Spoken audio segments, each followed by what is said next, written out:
Hi, welcome back to my channel. ಕಾಲೇಜಿಂದ ಮನೆಗೆ ಕರ್ಕೊಂಡು ಹೋಗ್ತೀನಿ ಅಂತ ನನ್ನ ಭಾವ ಹೇಳಿ ನನ್ನನ್ನು ಯಾವುದೋ ಮನೆಗೆ ಕರ್ಕೊಂಡು ಹೋಗಿ ನನ್ನ ಜೊತೆ ಯಾರೂ ಮಾಡದ ಕೆಲಸವನ್ನು ಮಾಡ್ದ.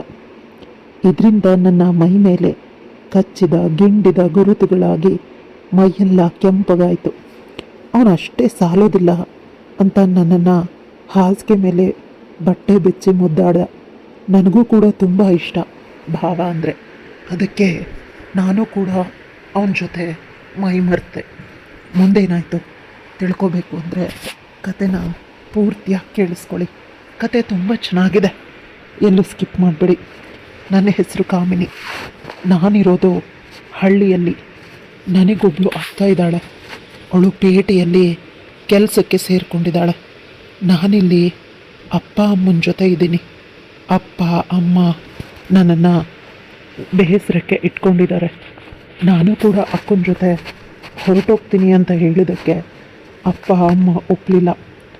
ಒಮ್ಮೊಮ್ಮೆ ಅಕ್ಕನ್ನ ನೋಡಿದ್ರೆ ಅವಳು ಪೇಟೆಯಲ್ಲಿರ್ತಾಳೆ, ಒಳ್ಳೊಳ್ಳೆದನ್ನು ತಿಂತಾಳೆ, ಒಳ್ಳೆ ಜಾಗಕ್ಕೆ ಹೋಗ್ತಾಳೆ, ಪಿಕ್ಚರ್ಗೆ ಹೋಗ್ತಾಳೆ ಅಂತ ಅವಳನ್ನು ನೋಡಿದ್ರೆ ಹೊಟ್ಟೆ ಉರಿ ಬರುತ್ತೆ.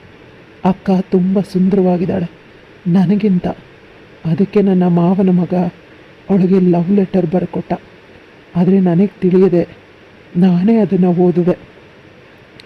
ನನಗೆ ಲವ್ ಲೆಟರ್ ಬರೆದಿರೋದು ಅಂದ್ಕೊಂಡು ನಾನು ಖುಷಿಪಟ್ಟೆ. ಪದೇ ಪದೇ ಲವ್ ಲೆಟರ್ ಕೊಡ್ತಾನೇ ಇದ್ದ. ನಾನದನ್ನು ಅಕ್ಕನಿಗೆ ಕೊಡ್ತಾನೇ ಇರಲಿಲ್ಲ. ಬದಲಿಗೆ ನಾನೇ ಅದನ್ನು ಓದ್ತಿದ್ದೆ. ನಂತರ ಖುಷಿಪಟ್ಟು ನನ್ನ ಬ್ಯಾಗಲ್ಲಿ ಇಟ್ಕೋತಿದ್ದೆ. ನನ್ನ ಗೆಳತಿ ಸೀಮಾಳಿಗೆ ಈ ವಿಷಯನ ಹೇಳಿದಾಗ ಅವಳು ಕೂಡ ಖುಷಿಪಟ್ಲು. ಕೊನೆ ಪಕ್ಷ ನಿನ್ನನ್ನು ಇಷ್ಟಪಡೋ ಒಂದು ಹುಡುಗ ನಿನಗೆ ಸಿಕ್ಕಿದ್ದಾನೆ ಅಂತ ನಾನು ಖುಷಿಯ ಅಲೆಯಲ್ಲಿ ತೇಲ್ತಿದ್ದೆ. ಅವನು ನನ್ನನ್ನು ಅಂಗಡಿಗೆ ಕರ್ಕೊಂಡು ಹೋಗಿ ವಿಧ ವಿಧವಾದ ತಿಂಡಿಗಳನ್ನು ಕೊಡಿಸ್ತಿದ್ದ, ವಿಧ ವಿಧವಾದ ಬಟ್ಟೆಗಳನ್ನು ತೆಗೆದುಕೊಡ್ತಿದ್ದ. ಅವನ ಪ್ರಕಾರ ಅವನಿಗೆ ಅಕ್ಕ ಬೇಕು ಅಷ್ಟೆ. ಆದರೆ ನನಗೇನು ಗೊತ್ತು, ಜೀವನದಲ್ಲಿ ಮೊದಲ ಬಾರಿ ಒಂದು ಹುಡುಗ ಈ ರೀತಿ ಇವೆಲ್ಲನೂ ತಂದು ಕೊಟ್ಟಿದ್ದು. ಅದಕ್ಕಾಗಿ ನಾನು ಖುಷಿಪಟ್ಟೆ. ನನಗವನು ನನಗೆ ಕೊಟ್ಟ ಪ್ರೇಮ ಪತ್ರ ಅಕ್ಕನಿಗೆ ಕೊಡಬೇಕು ಅನ್ನೋದು ತಿಳಿದಿರಲಿಲ್ಲ. ಆದರೆ ಅವನು ನನ್ನ ಪ್ರತಿ ಪ್ರೇಮ ಪತ್ರನ ನನ್ನ ಅಕ್ಕನಿಗೆ ಕಳಿಸ್ತಾ ಇದ್ದೀನಿ ಅಂತ ಅಂದ್ಕೊಂಡು ಆ ರೀತಿ ಮಾಡ್ತಿದ್ದ. ನಾನು ತುಂಬ ಅದೃಷ್ಟ ಮಾಡಿದ್ದೆ ಇಂಥ ಅಕ್ಕನನ್ನು ಪಡೆಯಲು. ಇಂದು ನನ್ನ ಮಾವನ ಮಗ ಕಿರಣನಿಗೆ ಕೇಳೇ ಬಿಟ್ಟೆ, ನಿನ್ನ ಅಕ್ಕನಿಗೆ ಪ್ರೇಮ ಪತ್ರ ಕೊಟ್ಟ ಅಂತ. ಅದಕ್ಕೆ ನಾನು ಯಾವ ಪತ್ರ, ಅದನ್ನು ನನಗೆ ಕೊಟ್ಟಿದ್ದಲ್ವಾ ಅಂದೆ. ಅವನಗ್ತಾ, ನಿನ್ನ ಮುಖನ ನೋಡ್ಕೊಂಡಿದ್ಯಾ ಕನ್ನಡಿನಲ್ಲಿ? ನಿನ್ನ ಮತ್ತು ನಿನ್ನ ವಯಸ್ಸೆಷ್ಟು? ನಿನ್ನಕ್ಕ ಸುಂದ್ರಿ, ಎಷ್ಟು ಸುಂದರವಾಗಿದ್ದಾಳೆ. ಅವಳಿಗೆ ಕೊಡ್ತಿರೋದು ನಾನು. ನಿನಗೆ ಪ್ರೇಮ ಪತ್ರ ನಾನು ಯಾಕೆ ಕೊಡಲಿ ಅಂತ ಚೆನ್ನಾಗಿ ನಗ್ತಾ ಹೊರಟೋದ.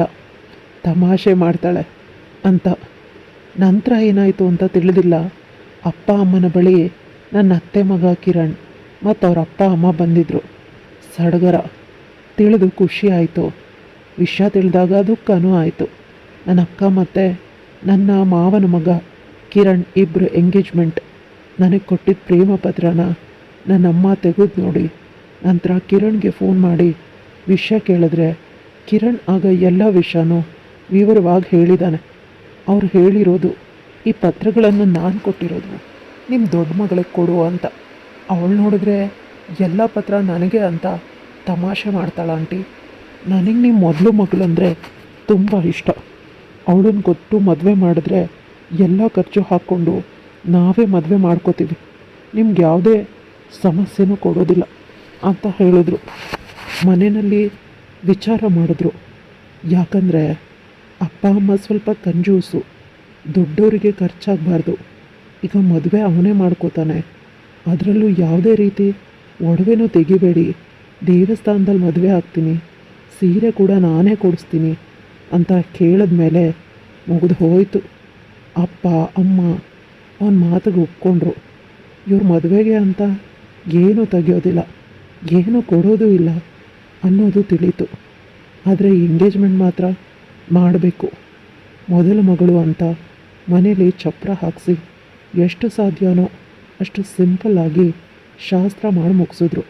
ನಾನು ತುಂಬ ನೆಮ್ಮದಿಯ ಬದುಕನ್ನು ಸಾಗಿಸ್ತಿದ್ದೆ. ಮಾಮ ನನ್ನನ್ನು ಮದುವೆ ಆಗ್ತಾನೆ ಅಂತ ಅವನು ನೋಡಿದ್ರೆ ಚಂದ ಮಾಮ ತೋರಿಸ್ದ. ಈಗ ಅವನ ಮುಖನ ಕೂಡ ಕಂಡ್ರೆ ನನಗೆ ಆಗೋದಿಲ್ಲ. ದೂರ ಓಡಿ ಹೋಗ್ತಿದ್ದೆ. ಮೋಸ ಮಾಡ್ದ, ಮೋಸ್ಕಾರ ಅಂತ ಹೇಳಿದೆ. ಅದಕ್ಕೆ ಅವನು ಏನೋ ಹೇಳೋದಕ್ಕೆ ಬಂದ. ನಾನು ರೂಮ್ಗೆ ಓಡಿ ಹೋಗಿ ಬಾಗಿಲನ್ನು ಹಾಕ್ಕೊಂಡೆ. ತುಂಬ ಹೊತ್ತು ಬಾಗಿಲು ಬಡ್ದ. ದಿನಗಳು ಕಳೆದಂತೆ ನಾನು ಅವನನ್ನು ಮರೆಯೋದಕ್ಕೆ ಆರಂಭಿಸಿದೆ. ಅವನ ಮೇಲೆ ಕೋಪ, ಸಿಟ್ಟು ಮತ್ತು ಹಿಂಸೆ ಇದ್ದರೂ ಕೂಡ ಓದೋದ್ರ ಕಡೆ ಗಮನ ಹರಿಸ್ದೆ. ಈಗ 10th ನಾನು ಫಸ್ಟ್ ರ್ಯಾಂಕ್ ತೆಗೆದಿದ್ದೀನಿ. ಎಲ್ಲರೂ ಖುಷಿಪಟ್ಟರು. ಅಕ್ಕ, ಭಾವ ಮದುವೆಯಾಗಿ 2 ವರ್ಷ ಆಗಿದೆ. ಕಿರಣ್ ಅಕ್ಕನನ್ನು ದೇವಸ್ಥಾನದಲ್ಲಿ ಮದುವೆ ಆದ. ಅವಳಿಗೆ ಮೈ ತುಂಬ ಒಡವೆ ಆಗ್ತಾ. ಪ್ರತಿಯೊಬ್ಬರು ಹೇಳ್ತಾರೆ ಕಿರಣ್ ಅಕ್ಕನ್ನ ತುಂಬ ಪ್ರೀತಿ ಮಾಡ್ತಾನೆ ಅಂತ. ಅಕ್ಕ ಹೇಳ್ದಾಗೆ ಅವನು ಕೇಳೋದು. ನನ್ನ ಅಕ್ಕ ಏನು ಅಷ್ಟೊಂದು ಗಂಡನನ್ನು ಕೇರ್ ಮಾಡ್ತಿರ್ಲಿಲ್ಲ. ಗಂಡ, ಸಂಸಾರ, ದೇವರು, ಭಕ್ತಿ, ಪೂಜೆ ಇವೆಲ್ಲ ಏನೂ ಇಲ್ಲ. ಅವಳಾಯಿತು, ಅವಳು ಬದುಕಾಯಿತು, ಕೆಲಸ ಆಯಿತು, ಕ್ಲಬ್ ಆಯಿತು. ಒಮ್ಮೊಮ್ಮೆ ಅವಳ ಜೀವನನೇ ಚಂದ ಅನಿಸುತ್ತೆ. ತುಂಬ ಪಾರ್ಟಿಗಳನ್ನು ಮಾಡ್ತಾಳೆ. ಪಾರ್ಟಿಯಲ್ಲಿ ಎಲ್ಲ ಗೆಳೆಯ ಗೆಳತಿಯರನ್ನು ಮೀಟ್ ಮಾಡಿ ಎಂಜಾಯ್ ಮಾಡ್ತಾಳೆ. ಬದುಕು ಸುಂದರವಾಗಿದೆ ಅಕ್ಕಂದು. ನಾನು ಅಕ್ಕನ ರೀತಿ ಬದುಕೋದನ್ನು ಕಲ್ತ್ಕೊಳ್ಬೇಕು. ಆದರೆ ಕಿರಣ್ ರೀತಿ ಹುಡುಗನನ್ನು ಮದುವೆ ಆಗಬಾರ್ದು ಅಂತ ಇದ್ದ ಕೋಪ ಸಂಪೂರ್ಣವಾಗಿ ಹೊರಟೋಯ್ತು.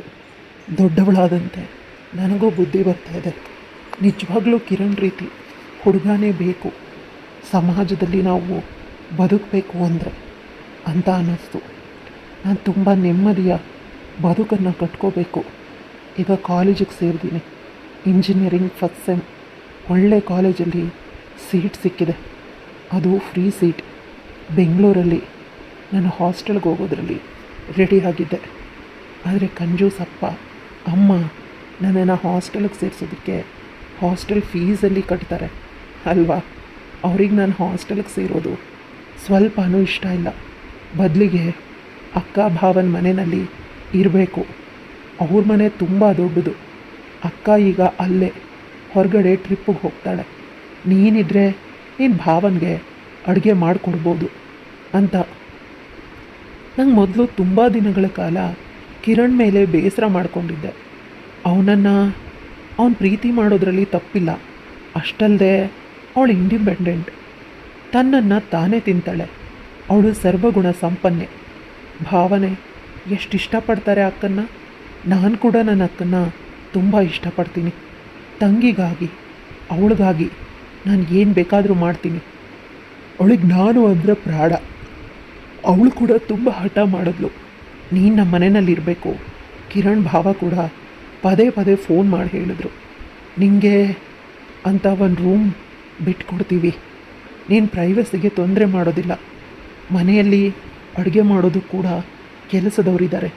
ನಿಂಗೆ ಇಷ್ಟ ಬಂದ ಅಡುಗೆನ ಕೇಳಿ ಮಾಡಿಸ್ಕೊಂಡು ತಿನ್ನು. ಯಾವುದೇ ಒಂದು ಚಿಕ್ಕ ಕೆಲಸ ಮಾಡಬೇಡ. ನಿನ್ನನ್ನು ರಾಣಿ ಥರ ನೋಡ್ಕೋತೀವಿ ಅಂತ ಹೇಳಿದ್ರು. ಮನೆಗೆ ಹೋದೆ. ನನಗೆ ತುಂಬ ನಾಚಿಕೆ ಆಗ್ತಿತ್ತು ಅವ್ರ ಮನೆಗೆ ಹೋಗೋದಕ್ಕೆ. ಆದರೆ ನನ್ನ ಪರಿಸ್ಥಿತಿ ಹೋಗಲೇಬೇಕು. ಯಾವುದೇ ರೀತಿಯ ದಾರಿ ಇಲ್ಲ. ಎಲ್ಲ ದಾರಿ ಮುಚ್ಚಿ ಹೋಗಿದೆ. ಚೆನ್ನಾಗಿ ನಾನು ಸೈಲೆಂಟ್ ಆಗಿರೋದಕ್ಕೆ ಅಭ್ಯಾಸ ಮಾಡ್ಕೋತಾ ಇದ್ದೆ. ಆದರೆ ಸೈಲೆಂಟಾಗಿ ನನಗಿರೋದಕ್ಕೆ ಬರೋದೇ ಇಲ್ಲ. ಮೊದಲು 2 ದಿನ ಮಂಕಾಗಿದ್ದೆ. ನಂತರ ಎಲ್ಲರ ಜೊತೆ ತುಂಬ ಮಿಂಗಲ್ ಆದೆ. ನನಗೆ ಇನ್ನೊಬ್ಬರು ಮನೆಯಲ್ಲಿ ಇರೋದು ತುಂಬ ಡಿಸ್ಕಂಫರ್ಟ್ ಆಗುತ್ತೆ, ಕಷ್ಟ ಆಗುತ್ತೆ ಅಂತ ನಂತರ ತಿಳಿತು. ಹಾಸ್ಟೆಲಲ್ಲಿ ಸೇಫ್ಟಿ ಇರೋದಿಲ್ಲ, ಊಟ ಕೂಡ ಚೆನ್ನಾಗಿರೋದಿಲ್ಲ. ಆದರೆ ಇಲ್ಲಿ ಎಲ್ಲ ಚೆನ್ನಾಗಿರುತ್ತೆ. ನಾನು ಎಂಥ ಹುಡುಗಿ ಅಂತ ನನ್ನನ್ನು ನಾನೇ ಬೈಕೊಳ್ಳೋದಕ್ಕೆ ಆರಂಭಿಸಿದೆ. ಮನೆ ತುಂಬ ಚೆನ್ನಾಗಿದೆ. ಭಾವ ಅಕ್ಕನ ಮದುವೆ ಆದಮೇಲೆ ಊರಲ್ಲಿದ್ದ ಜಮೀನನ್ನು ಮಾರಿ ಇಲ್ಲೊಂದು ಸುಂದರವಾದ ಬಂಗ್ಲೆ ಕಟ್ಟಿಸಿದ್ದಾರೆ. ಅದಕ್ಕೆ ಬೇಕಾದ ಕೆಲಸದವರನ್ನು ಕೂಡ ಊರಿಂದನೇ ಕರ್ಕೊಂಡು ಬಂದು ಕೆಲಸ ಮಾಡಿಸ್ಕೊತಿದ್ದಾರೆ. ಕಾಲೇಜಿಗೆ ನನ್ನನ್ನು ಭಾವನೆ ಪಿಕ್ ಮಾಡೋದು. ಕರ್ಕೊಂಡು ಹೋಗೋದು, ಬರಬೇಕಾದಾಗಲೂ ಕೂಡ ಅವರೇ ಕರ್ಕೊಂಡು ಬರೋದು. ಈ ಮಧ್ಯೆ ನಾವಿಬ್ಬರು ಬೆಸ್ಟ್ ಫ್ರೆಂಡ್ ಆದ್ವಿ. ಅಕ್ಕ ಯಾವುದ್ರ ಬಗ್ಗೆನೂ ಕೇರ್ ಮಾಡ್ತಿರ್ಲಿಲ್ಲ. ಅವಳು ಯಾವಾಗಲೂ ಹೊರಗಡೆ ಬ್ಯುಸಿ ಇರ್ತಿದ್ಲು. ಮನೆಗೆ ಬರ್ತಾ ಇದ್ದಿದ್ದು ಅವಳು ವಾರಕ್ಕೆ 1 ಬಾರಿ 2 ಬಾರಿ ಅಷ್ಟೆ. ನಾನು ನಕ್ಬಿಡ್ತಾ ಇದ್ಲು. ಅವಳ ಪರ್ಸ್ನಲ್ ವಿಷಯ ನಾನು ಅವರ ಮನೆಗೆ ಬಂದು ಈ ವಿಷಯನ ದೊಡ್ಡದು ಮಾಡೋದು ಸರಿಯಲ್ಲ. ನಾನು ನನ್ನ ಪಾಡಿಗೆ ಓದ್ಕೊಂಡು ಸುಮ್ಮನಾದೆ. ಇಂದು ಮಲಗಿದ ಮೇಲೆ ಆಗಲೇ ಅಕ್ಕ ಭಾವ ಜಗಳ ಮಾಡ್ತಿದ್ದಾರೆ. ಅಕ್ಕ ನಿಮಗೆ ಡೈವರ್ಸ್ ಕೊಟ್ಬಿಡ್ತೀನಿ ಅಂತ ಭಾವ ಅಕ್ಕನ ಕಾಲನ್ನು ಹಿಡ್ಕೋತಿದ್ದಾರೆ. ಅವಳಿಗೆ ಕರುಣೆನೇ ಬರ್ತಿಲ್ಲ. ನಾನೊಂದು ಭವ್ಯವಾದ ಬದುಕನ್ನು ಕಟ್ಟಿಕೊಳ್ಳೋಣ ಅಂತ ಇದ್ದೆ. ಆದರೆ ಇವರಿಬ್ಬರ ಜಗಳ ಇಷ್ಟಕ್ಕೆ ಮುಗಿಯೋದಿಲ್ಲ. ಪ್ರತಿದಿನ ಆಗ್ತಿತ್ತು. ಇಂದು ಭಾವ ನನ್ನನ್ನು ಕಾಲೇಜಿಗೆ ಕರೆದುಕೊಂಡು ಹೋಗಬೇಕಾದರೆ ಜೋರಾಗಿ ಅಳಲು ಶುರು ಮಾಡಿದರು. ವಿಷಯ ಕೇಳಿದಾಗ ಏನೂ ಹೇಳಲಿಲ್ಲ. ನಂತರ ತುಂಬ ಭಾರದ ಮನಸ್ಸಿನಲ್ಲಿ ನಾನು ಕಾಲೇಜಿಗೆ ಹೋದೆ. ನಾನು ಅಕ್ಕನನ್ನಾದರೂ ಕೇಳಬಹುದಿತ್ತೇನೋ. ಆದರೆ ಈಗಿರೋ ಸಂದರ್ಭದಲ್ಲಿ ಭಾವ ಪ್ರತಿ ವಿಷಯವನ್ನು ಹೇಳ್ತಾರೆ. ಒಮ್ಮೊಮ್ಮೆ ಅನಿಸುತ್ತೆ, ಅಕ್ಕನಿಗೆ ಪ್ರೇಮ ಪತ್ರ ಕೊಟ್ಟಿದ್ದ ಹುಡುಗ ಇವರೇನಾ? ನನಗೆ ಕೊಟ್ಟಿದ್ದಿದ್ರೆ ನಮ್ಮಿಬ್ಬರ ಮ್ಯಾಚಿಂಗ್ ತುಂಬ ಚೆನ್ನಾಗಿರ್ತಿತ್ತು ಅಂತ. ನನ್ನ ಕಲ್ಪನೆಯನ್ನು ನೆನಪಿಸ್ಕೊಂಡು ನನಗೆ ನನ್ನ ಮೇಲೆ ಕೋಪ ಬರುತ್ತೆ. ಆ ಕಡೆಯಿಂದ ಬರಬೇಕಾದಾಗ ಭಾವ ನನ್ನನ್ನು ಮನೆಗೆ ಕರ್ಕೊಂಡು ಬರದೆ ಯಾವುದೋ ಒಂದು ಮನೆಗೆ ಕರ್ಕೊಂಡು ಹೋದರು. ಮನೆ ಸ್ವಲ್ಪ ಹೊಸದೆ ಅಂತ ಅನಿಸುತ್ತೆ. ಸುಂದರವಾಗಿದೆ. ಭಾವ ಇಲ್ಲಿ ಯಾಕೆ ಅಂದರೆ ಸ್ವಲ್ಪ ಟೈಮ್ ಸ್ಪೆಂಡ್ ಮಾಡಿ ಹೋಗೋಣ, ನನಗಿಂದು ಮೂಡ್ ಸರಿ ಇಲ್ಲ ಬೆಳಗ್ಗೆಯಿಂದ ಅಂತ ಹೇಳಿದ್ರು. ನಂತರ ಇಬ್ಬರು ಯಾವುದೋ ಒಂದು ಮೂವಿನ ನೋಡ್ತಾ ಇದ್ವಿ. ನಾನು ಭಾವನಿಗೆ ಇಷ್ಟವಾದ ಕಾಫಿ ಮಾಡಿಕೊಟ್ಟೆ. ಸ್ವಲ್ಪ ಫ್ರೆಶ್ ಆಗಿ ಬರೋಣ ಅಂತ ಬಾತ್ರೂಮಿಗೆ ಹೋದೆ. ಆದರೆ ಅಲ್ಲಿ ಜಿರಳೆ ಇದ್ದಿದ್ದನ್ನು ನೋಡಿ ಬಂದು ಭಾವನ್ನ ನಾನು ತಪ್ಕೊಂಡ್ಬಿಟ್ಟೆ. ಭಾವ ನನ್ನನ್ನು ತಪ್ಕೊಂಡು ಸಮಾಧಾನ ಮಾಡಿದ್ರು. ಆದರೆ ಅವರು ನನಗೆ ಮಾಡಿದ ಸಮಾಧಾನ ಒಂದು ರೀತಿ ಅವ್ರ ಮೇಲೆ ಆಕರ್ಷಣೆ ಬೆಳೆಯೋದಕ್ಕೆ ನನಗೆ ಸಹಾಯ ಆಯಿತು. ನಾನು ಜೋರಾಗವರನ್ನು ದೂರ ತಳ್ಳಿದೆ. ನಾನು ನೆಮ್ಮದಿಯ ಬದುಕನ್ನು ಕಟ್ಕೋಬೇಕು. ಈ ರೀತಿ ಭಾವನ ಜೊತೆ ಸರಸ ಸಲ್ಲಾಪ ಮಾಡಿದ್ರೆ ಮದುವೆ ಆಗೋ ಹುಡುಗನಿಗೆ ಹೇಗೆ ಮುಖ ತೋರಿಸ್ಲಿ ಅನ್ನೋ ಅರಿವು ಬಂತು. ಭಾವನ ಮೇಲೆ ನನಗೆ ಆಕರ್ಷಣೆ ಚಿಕ್ಕಂದಿನಿಂದ ಇದ್ದಿದ್ದೆ. ಈಗದು ಇನ್ನೂ ಜಾಸ್ತಿ ಆಗ್ತಾಯಿದೆ. ಯಾವುದಾದ್ರೂ PGಗೆ ಹೋಗಬೇಕು ಅಂತ ಯೋಚಿಸ್ತಿದ್ದೆ. ನಂತರ ಹೊರಗಡೆಯಿಂದ ಊಟ ತರಿಸ್ಕೊಂಡು ನಾನು ಮತ್ತು ಭಾವ ತಿಂದ್ವಿ. ಮನೆಗೆ ಹೋಗೋಣ ಅಂದಾಗ ಭಾವ ಸ್ವಲ್ಪ ತಣ್ಣಗಾದರು. ಅಕ್ಕನನ್ನು ನೆನೆಸ್ಕೊಂಡು ಅಳ್ತಿದ್ದಾರೆ. ಕಾರಣ ಕೇಳಿದ್ದಕ್ಕೆ ಅಕ್ಕ ಮದುವೆಗಿಂತ ಮುಂಚೆ ಬೇರೆ ಹುಡುಗನನ್ನು ಪ್ರೀತಿ ಮಾಡ್ತಾಯಿದ್ಲು. ನನಗೆ ತಿಳಿಯದೆ ಮದುವೆ ಆದೆ. ಮದುವೆ ಆದಮೇಲೆ ಅವಳು ನಾನು ಕಟ್ಟಿದ ತಾಳಿನ ಕಿತ್ತೆಸೆದು ಅವನ ಜೊತೆ ತಾಳಿ ಕಟ್ಟಿಸ್ಕೊಂಡು ಸಂಸಾರ ಮಾಡ್ತಿದ್ದಾಳೆ. ಅವಳು ನೀನು ಇಲ್ಲೇ ಇದೆಯಾ ಅಂತ ಬಂದಿರೋದು, ಡೈವರ್ಸ್ ಕೊಡಲೇಬೇಕು ನೀನು ಅಂತ ಡೈವರ್ಸ್ ಪೇಪರ್ ಇಟ್ಟು ಹೋಗಿದ್ದಾಳೆ. ಮನೆಗೆ ಹೋದರೆ ಸೈನ್ ಮಾಡು ಅಂತ ಹಠ ಮಾಡ್ತಾಳೆ ಅಂತ ಭಾವ ಅಳ್ತಾ ಕೂತ್ಕೊಂಡ್ರು. ಅವ್ರ ಮುಗ್ಧತೆಯನ್ನು ನೆನೆದು ನನಗೆ ದುಃಖ ಆಯಿತು. ಯಾಕಂದರೆ ಹೆಂಡತಿ ಇನ್ನೊಬ್ಬನ ಜೊತೆ ಸಂಸಾರ ಮಾಡ್ತಿದ್ದಾಳೆ. ಮತ್ತು ಇನ್ಯಾಕೆ ಇವರು ತಡ ಮಾಡ್ತಿರೋದು, ಡೈವರ್ಸ್ ಕೊಟ್ಬಿಡಬೇಕು ಅಲ್ವಾ ಅಂತ ಯೋಚಿಸ್ದೆ. ಆದರೆ ಇವರ ಪ್ರೀತಿ ಆಳವಾದದ್ದು ಅಂತ ಅವರ ಪ್ರೀತಿಗೆ ಸೋತು ಅವರನ್ನು ಗಟ್ಟಿಯಾಗಿ ತಕ್ಕೊಂಡೆ. ಅವರು ಕೂಡ ತಕ್ಕೊಂಡ್ರು ಅಷ್ಟೇ. ಅರೆ ಕ್ಷಣದಲ್ಲಿ ಇಬ್ಬರು ಬಟ್ಟೆ ಬಿಚ್ಚಿ ಹಾಸಿಗೆ ಮೇಲೆ ಒಬ್ಬರ ದೇಹದ ಮೇಲೆ ಇನ್ನೊಬ್ಬರು ಆಕ್ರಮಣ ಮಾಡಿದ್ವಿ. ನಾನು ಭಾವ ಅಂತ ಅಂದ್ಕೊಂಡಿಲ್ಲ. ನನ್ನ ಬಾಳ ಸಂಗಾತಿ ಇವರು ಅಂತ ಭಾವಿಸಿದ್ದೇನೆ. ಅವರು ಕೂಡ ಅಷ್ಟೇ ನನ್ನ ತುಟಿಗೆ ಮುತ್ತನ್ನು ಕೊಡೋದಕ್ಕೆ ಆರಂಭಿಸಿದ್ರು. ಜೀವನ ಯಾತ್ರೆ ಹೇಗಿದ್ದರೂ ನಾನು ಭಾವನನ್ನು ಕೈ ಬಿಡೋದಿಲ್ಲ ಅನ್ನುವ ಭಾವನೆ ಬಂತು. ಇಬ್ಬರು ಒಬ್ಬರನ್ನೊಬ್ಬರು ಕಚ್ಚಿಕೊಂಡು ಮಲಗಿದ್ದೆವು. ಎಚ್ಚರವಾದಾಗ ಬೆಳಗ್ಗೆ 9 ಆಗಿತ್ತು. ಭಾವ ಸ್ವಲ್ಪ ಕಸಿವಿಸಿಕೊಂಡ್ರು. ನನ್ನ ಕೈಯನ್ನು ಹಿಡ್ಕೊಂಡು ಕ್ಷಮೆ ಕೇಳಿದ್ರು. ಆಗ ನಾನು ಹೇಳಿದೆ, ಕೇವಲ ಕ್ಷಮಿಸುವಂಥ ತಪ್ಪು ಮಾಡಿಲ್ಲ, ನೀವು ನನ್ನನ್ನು ಮದುವೆಯಾಗಲೇಬೇಕು ಅಂತ. ಆಗ ಭಾವನ ಮುಖದ ಎಕ್ಸ್ಪ್ರೆಷನ್ ಚೇಂಜ್ ಆಯಿತು. ಅವರ ಬಾಯಿಂದ ಏನೋ ಶಬ್ದ ಬರೋದ್ರಲ್ಲಿ ಇತ್ತು, ಆದರೆ ಬರಲಿಲ್ಲ. ಆಗ ತಿಳಿತು ಭಾವ ಅಕ್ಕನ್ನ ಮರೀತಿದ್ದಾರೆ ಅಂತ. ನಂತರ ಅವರು ನನ್ನನ್ನು ಗಟ್ಟಿಯಾಗಿ ಅವರ ಬಾಹುಗಳಲ್ಲಿ ಬಂಧಿಸಿ ಪುನಃ ನನ್ನ ತುಟಿಗೆ ಮುತ್ತು ಕೊಟ್ಟರು. ಅಂದರೆ